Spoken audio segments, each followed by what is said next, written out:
ओम श्री गणेशाय नमः। ओम गुरुवे नमः। ओम नमः शिवाय। शिवजी सदा सहाय। कोटि रुद्र संहिता अध्याय 41। मुक्ति और भक्ति के स्वरूप का विवेचन।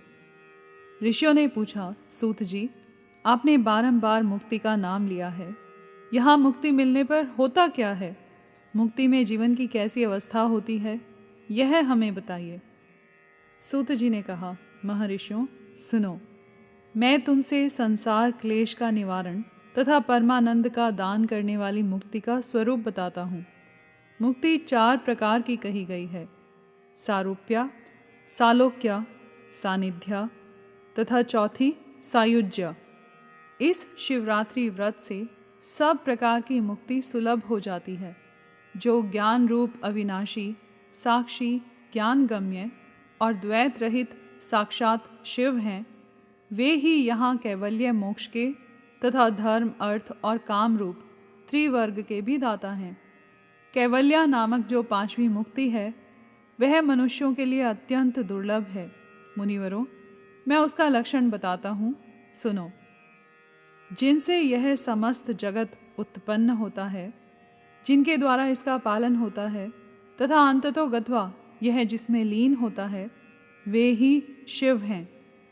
जिससे यह संपूर्ण जगत व्याप्त है, वही शिव का रूप है। मुनीश्वरों, वेदों में शिव के 2 रूप बताए गए हैं, सकल और निष्कल। शिव तत्व सत्य, ज्ञान, अनंत एवं सच्चिदानंद नाम से प्रसिद्ध है। निर्गुण, उपाधि रहित, अविनाशी, शुद्ध एवं निरंजन है।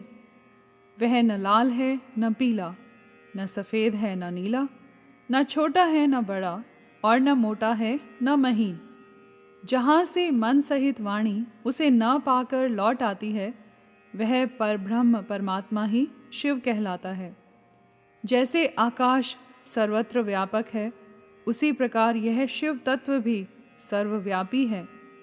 यह माया से परे, संपूर्ण द्वंद्वों से रहित तथा मत्सरता शून्य परमात्मा है।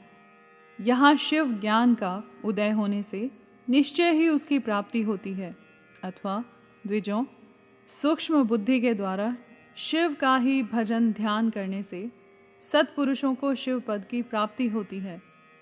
संसार में ज्ञान की प्राप्ति अत्यंत कठिन है, परंतु भगवान का भजन अत्यंत सुकर माना गया है।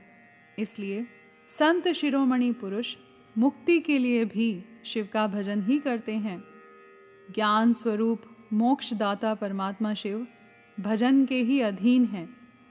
भक्ति से ही बहुत से पुरुष सिद्धि लाभ करके प्रसन्नता पूर्वक परम मोक्ष पा गए हैं। भगवान शंभु की भक्ति ज्ञान की जननी मानी गई है, जो सदा भोग और मोक्ष देने वाली है। वह साधु महापुरुषों के कृपा प्रसाद से सुलभ होती है। उत्तम प्रेम का अंकुर ही उसका लक्षण है। द्विजों, वह भक्ति भी सगुण और निर्गुण के भेद से 2 प्रकार की जाननी चाहिए। फिर वैधि और स्वाभाविकी, ये 2 भेद और होते हैं। इनमें वैधि की अपेक्षा स्वाभाविकी श्रेष्ठ मानी गई है। इनके सिवा नैष्ठिकी और अनैष्ठिकी के भेद से भक्ति के 2 प्रकार और बताए गए हैं। नैष्ठिकी भक्ति 6 प्रकार की जाननी चाहिए और अनैष्ठिकी 1 ही प्रकार की। फिर विहिता और अविहिता के भेद से विद्वानों ने उसके अनेक प्रकार माने हैं। उनके बहुत से भेद होने के कारण यहाँ विस्तृत वर्णन नहीं किया जा रहा है। उन दोनों प्रकार की भक्तियों के श्रवण आदि भेद से 9 अंग जानने चाहिए। भगवान की कृपा के बिना इन भक्तियों का संपादन होना कठिन है और उनकी कृपा से सुगमता पूर्वक इनका साधन होता है। द्विजों, भक्ति और ज्ञान को शंभु ने एक दूसरे से भिन्न नहीं बताया है, इसलिए उनमें भेद नहीं करना चाहिए। ज्ञान और भक्ति दोनों के ही साधक को सदा सुख मिलता है। ब्राह्मणों, जो भक्ति का विरोधी है, उसे ज्ञान की प्राप्ति नहीं होती। भगवान शिव की भक्ति करने वाले को ही शीघ्रतापूर्वक ज्ञान प्राप्त होता है। अतः मुनीश्वरों, महेश्वर की भक्ति का साधन करना आवश्यक है। उसी से सबकी सिद्धि होगी, इसमें संशय नहीं है। महर्षियों, तुमने जो कुछ पूछा था उसी का मैंने वर्णन किया है। इस प्रसंग को सुनकर मनुष्य सब पापों से निसंदेह मुक्त हो जाता है। यहाँ पर अध्याय 41 समाप्त हुआ। कर्पूर गौरम करुणावतारम संसार सारम भुजगेंद्रहारम सदा वसंतम हृदयारविंदे भवम भवानी सहितम नमामि।